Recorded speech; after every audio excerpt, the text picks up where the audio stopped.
Gente, como é que vocês estão? Tá tudo bem com vocês? Então, no vídeo de hoje eu vou falar sobre as 6 leis do poder da autorresponsabilidade. As 6 leis como você viver. E isso está baseado nesse livro.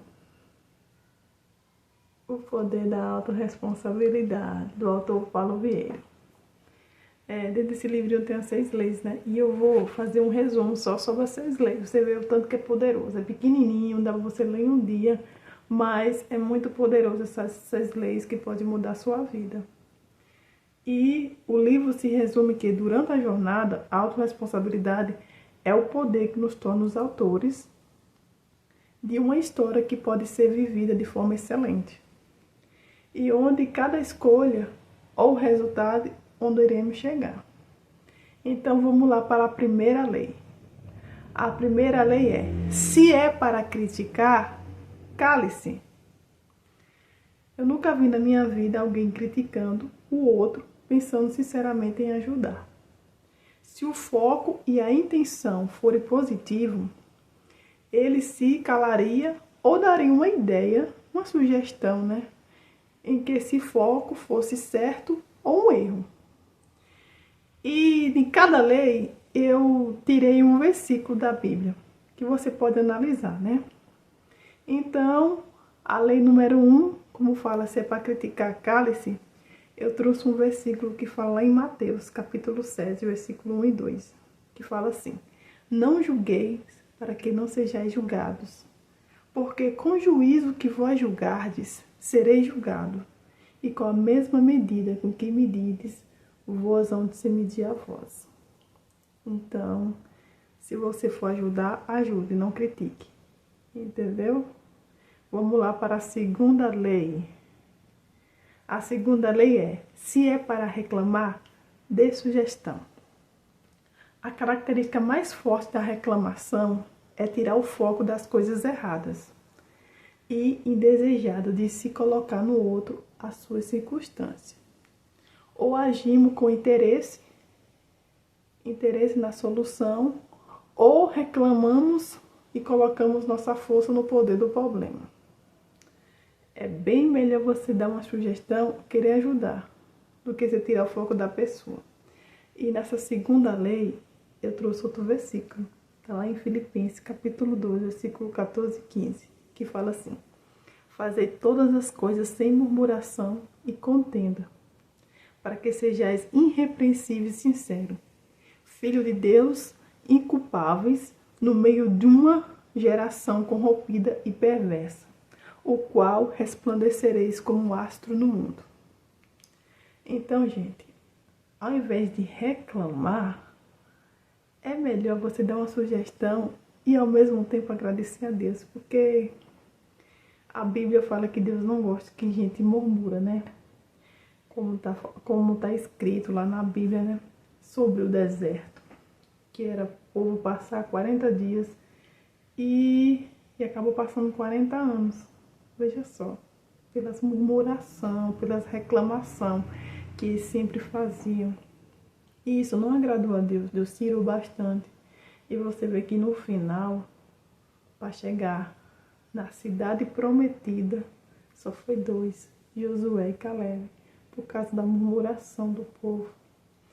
Mas para isso, eu tenho outro versículo, que está escrito lá em 1 Tessalonicenses, capítulo 18, que fala assim: em tudo dai graça, porque esta é a vontade de Deus em Cristo Jesus para convosco. Ao invés de ficar reclamando, dá graças a Deus.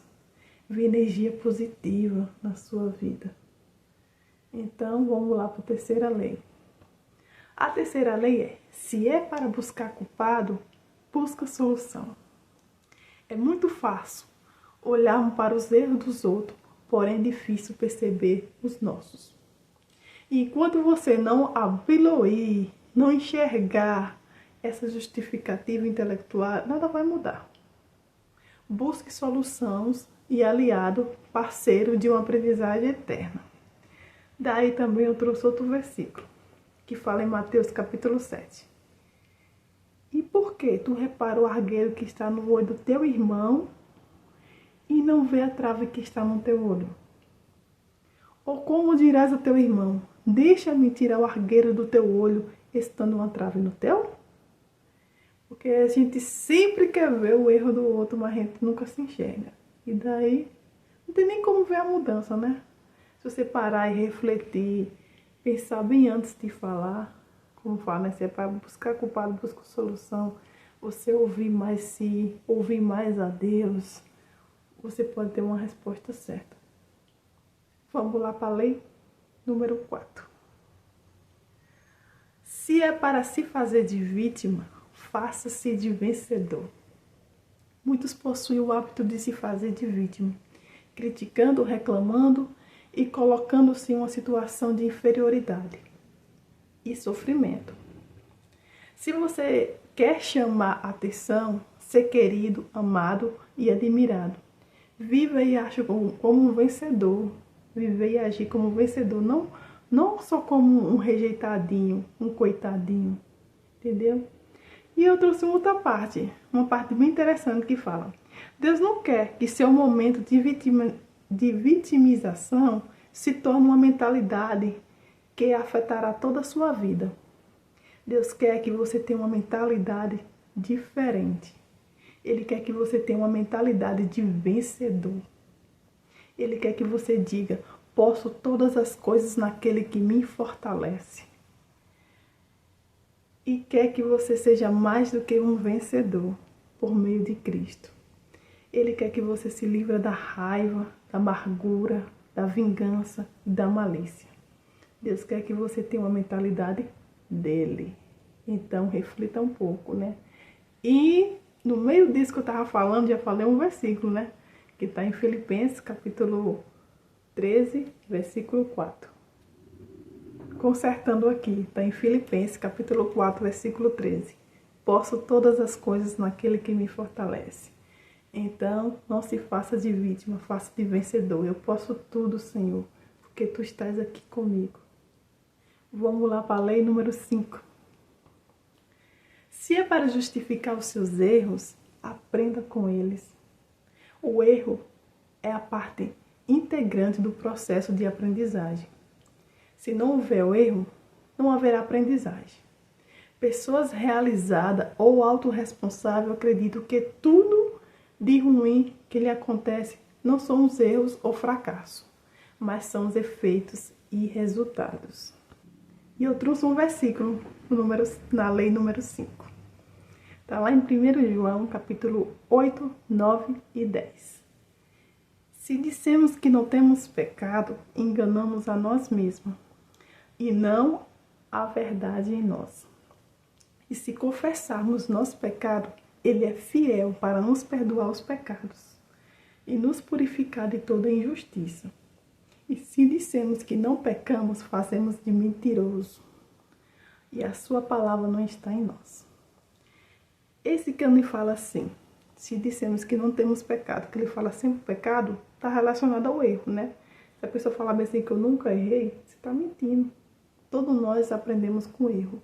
E Deus permite que o erro habite em nós para que possamos amadurecer. Nós amadurecemos a partir do erro, não a partir da idade. É suas experiências que você vive. Daí você vê um aprendizado. Vamos lá para a lei número 6. É a última lei. Se é para julgar as pessoas, julga apenas as suas atitudes e comportamento. Quando alguém nos ofende, a reação pode ser se magoar e entender a ofensa como algo pessoal e direto.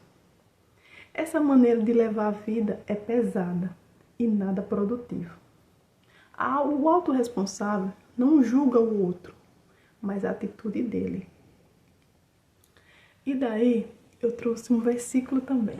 É escrito lá em Tiago, capítulo 4, versículo 11 e 12, que fala assim: Irmãos, não faleis mal uns dos outros. Quem fala mal de um irmão e julga o seu irmão, fala mal da lei e julga a lei. Se tu julgas a lei, já não és um observador da lei, mas juiz. Há um só legislador e um juiz que pode salvar e destruir. Tu, porém, quem és que julga outrem? Ele faz uma pergunta. Quem é você que está julgando o próximo?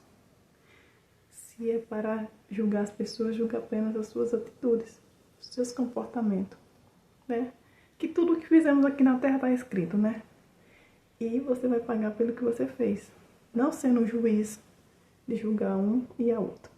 Eu espero que vocês tenham gostado desse vídeo. Fiz um resumo de você saber como lidar. E é muito bom você ler o livro. O livro é pequenininho. Espero ter lhe ajudado. Que Deus abençoe. Curta o vídeo, dê um like e me ajuda no engajamento. Deus abençoe a todos. Tchau, tchau, gente.